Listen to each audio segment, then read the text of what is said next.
Video को शुरू से अंत तक जरूर देखिएगा। इस वीडियो के माध्यम से हम विज्ञान के टॉप 30 वीवीआई ऑब्जेक्टिव प्रश्न को करेंगे, जो होने वाला 2026 बोर्ड के लिए काफ़ी इंपॉर्टेंट होगा।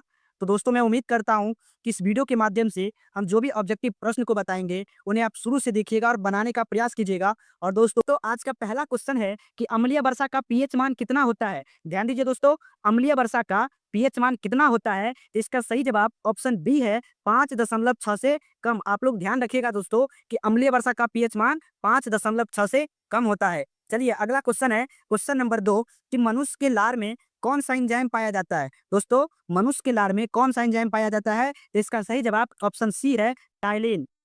ध्यान रखिएगा कि मनुष्य के लार में टाइलिन एंजाइम पाया जाता है। चलिए अगला क्वेश्चन है, क्वेश्चन नंबर 3 कि अवतल लेंस को कहते हैं। बताइए, अवतल लेंस को हम लोग क्या कहते हैं। अभिसारी लेंस कहते हैं, या अपसारी लेंस कहते हैं, या समतल लेंस कहते हैं। तो दोस्तों, अवतल लेंस को हम लोग अपसारी लेंस कहते हैं। तो इसका सही जवाब ऑप्शन बी हो जाएगा।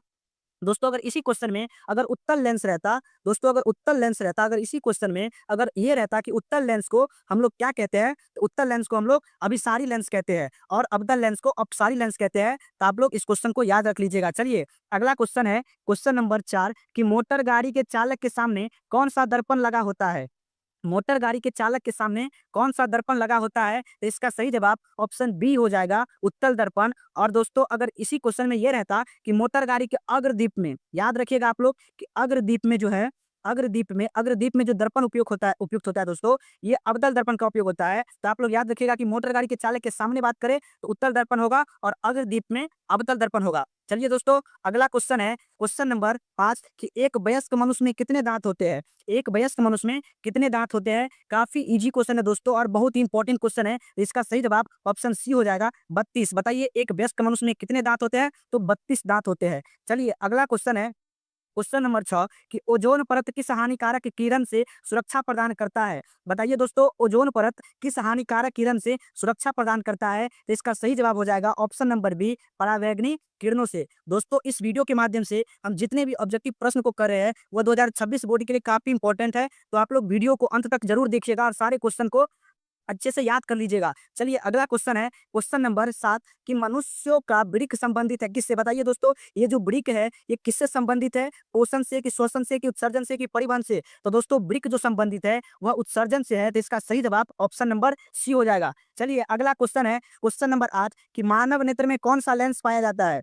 मानव नेत्र में कौन सा लेंस पाया जाता है। तो इसका सही जवाब जो हो जाएगा, उत्तल लेंस हो जाएगा दोस्तों। ऑप्शन नंबर ए इसका सही जवाब है। चलिए अगला क्वेश्चन है, क्वेश्चन नंबर 9 कि पौधों में जल का परिवहन कौन करता है। बताइए दोस्तों, जल का परिवहन, पौधों में जल का परिवहन कौन करता है। तो जौ से जल, अजौ से जाइलम। इसका सही जवाब ऑप्शन ए हो जाएगा। दोस्तों, अगर इसी क्वेश्चन में अगर पौधों में भोजन का परिवहन रहता, दोस्तों अगर इसी क्वेश्चन में पौधों में भोजन का परिवहन रहता, इसी क्वेश्चन में दोस्तों अगर भोजन का परिवहन रहता तो ये तब फ्लोएम होता। लेकिन दोस्तों, पौधों में जल का परिवहन पूछे तो जाइलम होगा और पौधों में भोजन का परिवहन पूछे तो फ्लोएम होगा। इस क्वेश्चन को आप लोग अच्छे से याद कर लीजिएगा। चलिए अगला क्वेश्चन को देख लेते हैं, क्वेश्चन नंबर 10 कि उष्मा और विद्युत का सबसे अच्छा चालक कौन होता है। उष्मा और विद्युत का सबसे अच्छा चालक चांदी होता है। तो इसका सही जवाब ऑप्शन बी हो जाएगा। और दोस्तों, चांदी को हम लोग ए से संकेत करते हैं। ठीक है दोस्तों, आप लोग याद रखिएगा। चलिए अगला क्वेश्चन है, क्वेश्चन नंबर 11 कि पेड़ पौधों की पत्तियां हरा किसके कारण से होता है। पेड़ पौधों की जो पत्ता है दोस्तों, वो हरा किसके कारण होता है। क्लोरोफिल के कारण, या फ्लोरीन के कारण, या मैग्नीशियम के कारण, या लौह अयस्क के कारण। तो दोस्तों, पेड़ पौधों की जो पत्तियां हरा होता है वो क्लोरोफिल के कारण होता है। तो इसका सही जवाब ऑप्शन ए हो जाएगा। और दोस्तों, इस क्वेश्चन में अगर ये पूछे कि क्लोरोफिल वर्णक का रंग क्या होता है, तो दोस्तों हरा होता है। आप लोग याद रखिएगा। चलिए अगला क्वेश्चन है, क्वेश्चन नंबर 12 कि पवनों का देश किसे कहा जाता है। बताइए कि पवनों का देश किसे कहा जाता है। भारत को, या फिनलैंड को, या डेनमार्क को, या अमेरिका को। तो दोस्तों, पवन का देश कहा जाता है डेनमार्क को। तो इसका सही जवाब ऑप्शन नंबर सी है। चलिए दोस्तों, अगला क्वेश्चन है, क्वेश्चन नंबर 13 कि सीएफसी का पूरा नाम। बताइए दोस्तों, सीएफसी का पूरा नाम क्या है। इसका सही जवाब ऑप्शन ए है, क्लोरोफ्लोरोकार्बन। इसका सही जवाब ऑप्शन ए हो जाएगा दोस्तों, क्लोरोफ्लोरोकार्बन। सी से क्लोरो, एफ से फ्लोरो और सी से कार्बन। ठीक है दोस्तों, आप लोग याद रख लीजिए कि सीएफसी का पूरा नाम क्लोरोफ्लोरोकार्बन है। चलिए अगला क्वेश्चन है, क्वेश्चन नंबर 14 कि शुद्ध सोना कितने कैरेट का होता है। बताइए बताइए दोस्तों, प्योर सोना कितने कैरेट का होता है। इसका सही जवाब है ऑप्शन नंबर बी, 24 कैरेट। दोस्तों, शुद्ध सोना 24 कैरेट का होता है। चलिए अगला क्वेश्चन है, क्वेश्चन नंबर 15 कि शुद्ध जल कैसा होता है। दोस्तों काफी इंपॉर्टेंट क्वेश्चन है कि शुद्ध जल कैसा होता है। तो दोस्तों शुद्ध जल जो होता है वह उदासीन होता है। इसका जो सही जवाब हो जाएगा ऑप्शन नंबर सी हो जाएगा। और दोस्तों एक बात और याद कर लीजिए कि उदासीन विलयन का जो पीएच होता है दोस्तों, ये कितना होता है, तो 7 होता है। और दोस्तों क्षारीय का जो पीएच होता है, इसी क्वेश्चन में आप लोग याद रख लीजिए कि क्षारीय का होगा 7 से ज्यादा होता है। दोस्तों क्षारीय विलयन का पीएच मान 7 से ज्यादा होता है, और अम्लीय विलयन का पीएच मान पूछे तो क्या होगा, तो 7 से कम हो जाएगा दोस्तों। ठीक है, आप लोग याद रख लीजिएगा, पीएच मान पूछता है दोस्तों कि अम्लीय विलयन का पीएच मान कितना है, तो 7 से कम हो जाएगा। क्षारीय विलयन का पीएच मान कितना है, तो 7 से ज्यादा, और उदासीन विलयन का पीएच मान पूछे तो 7 के बराबर हो जाएगा। तो दोस्तों इस वीडियो के माध्यम से हम अभी 15 क्वेश्चंस को कर चुके हैं। तो आप लोग हमें कमेंट में लिखकर जरूर बताइए कि 15 ऑब्जेक्टिव प्रश्न में से आप लोग कितना सही कर पाए। जरूर बताइए दोस्तों कमेंट करके कि आप लोग इस 15 ऑब्जेक्टिव प्रश्न में से आप लोग कितना सही कर पाए। चलिए अगला क्वेश्चन है, क्वेश्चन नंबर 16 कि किस हार्मोन के कारण पत्तियां मुरझा जाती है। बताइए दोस्तों किस हार्मोन के कारण पत्तियां मुरझा जाती है। इसका जो सही जवाब हो जाएगा ऑप्शन नंबर सी, एब्सिसिक अम्ल के कारण दोस्तों जो है, एब्सिसिक हार्मोन के कारण पत्तियां मुरझा जाती है। तो इसका सही जवाब ऑप्शन सी है। चलिए अगला क्वेश्चन है, क्वेश्चन नंबर 17 कि संगमरमर का रासायनिक सूत्र क्या होता है। बताइए दोस्तों संगमरमर का रासायनिक सूत्र क्या होता है।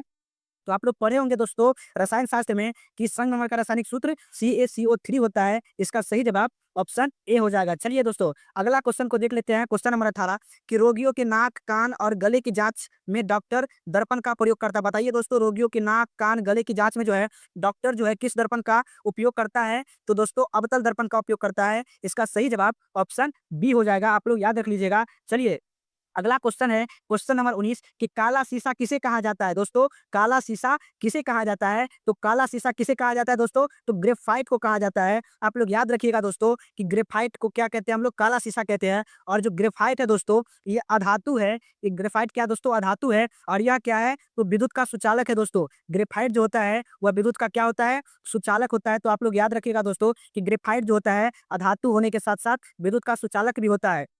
चलिए अगला क्वेश्चन है, क्वेश्चन नंबर 20 कि रक्त लाल किस कारण से दिखाई देता है। रक्त लाल किस कारण से दिखाई देता है दोस्तों, तो रक्त लाल हीमोग्लोबिन के कारण दिखाई देता है। इसका जो सही जवाब हो जाएगा ऑप्शन नंबर बी। दोस्तों अभी तक आप लोग इस वीडियो को लाइक नहीं किया है तो एक लाइक जरूर कर दीजिए। चलिए अगला क्वेश्चन है, क्वेश्चन नंबर 21 कि मनुष्य के शरीर की सबसे बड़ी ग्रंथि कौन सी है। दोस्तों मनुष्य के शरीर की सबसे बड़ी ग्रंथि क्या है, तो इसका सही जवाब ऑप्शन ए हो जाएगा, यकृत। चलिए दोस्तों अगला क्वेश्चन है, क्वेश्चन नंबर 22 कि अपवर्तन के कितने नियम है। दोस्तों अपवर्तन के कितने नियम है, 2 नियम है या 3 नियम है या 5 नियम है या 4 नियम है। तो दोस्तों अपवर्तन के 2 नियम होते हैं। दोस्तों अपवर्तन और परावर्तन, अपवर्तन और परावर्तन दोनों के 2 नियम होते हैं दोस्तों। तो आप लोग याद रखिएगा इसका सही जवाब ऑप्शन ए हो जाएगा। परावर्तन का नियम पूछे या अपवर्तन का नियम पूछे, दोनों का 2 ही नियम है। चलिए दोस्तों अगला क्वेश्चन है, क्वेश्चन नंबर 23 कि केचुआ किस अंग से शोषण करता है। केचुआ जो है वह किस अंग से शोषण करता है, तो इसका सही जवाब ऑप्शन सी हो जाएगा, त्वचा। दोस्तों केचुआ का जो शोषणांग है वह त्वचा है। चलिए अगला क्वेश्चन है, क्वेश्चन नंबर 24 कि दूरदृष्टि दोष में किस लेंस का प्रयोग किया जाता है।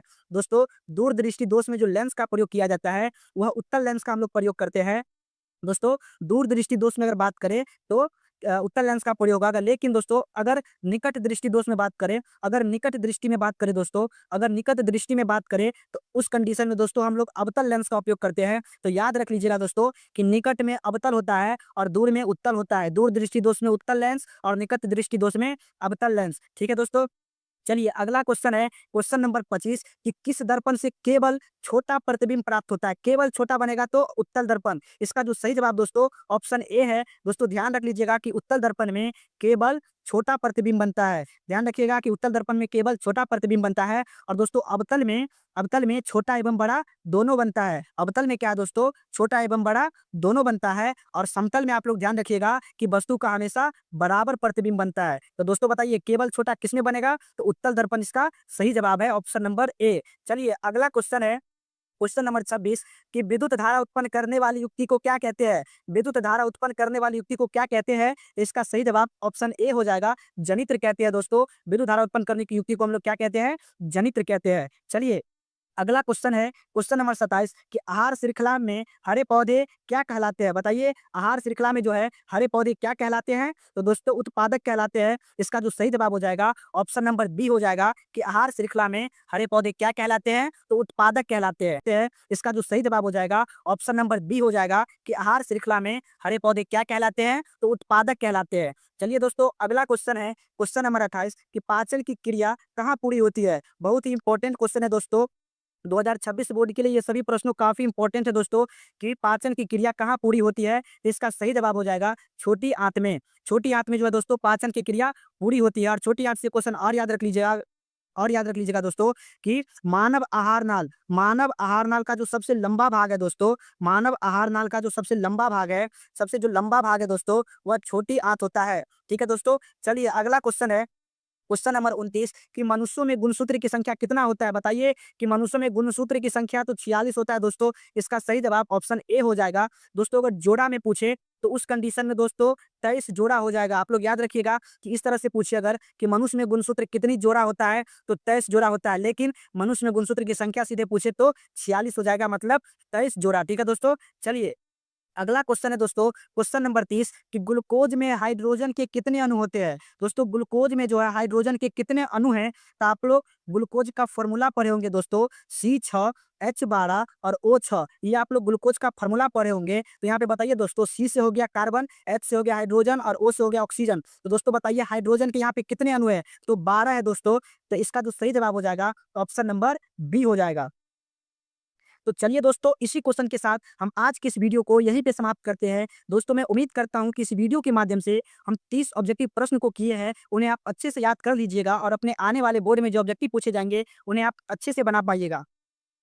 और दोस्तों अगर वीडियो आपको अच्छा लगा है तो एक लाइक जरूर कर दीजिए और इसी तरह के शानदार वीडियो के लिए हमारे चैनल को सब्सक्राइब कर लीजिए। तो चलिए दोस्तों मिलते हैं हम लोग नेक्स्ट वीडियो में, तब तक के लिए थैंक यू। जय हिंद, जय भारत।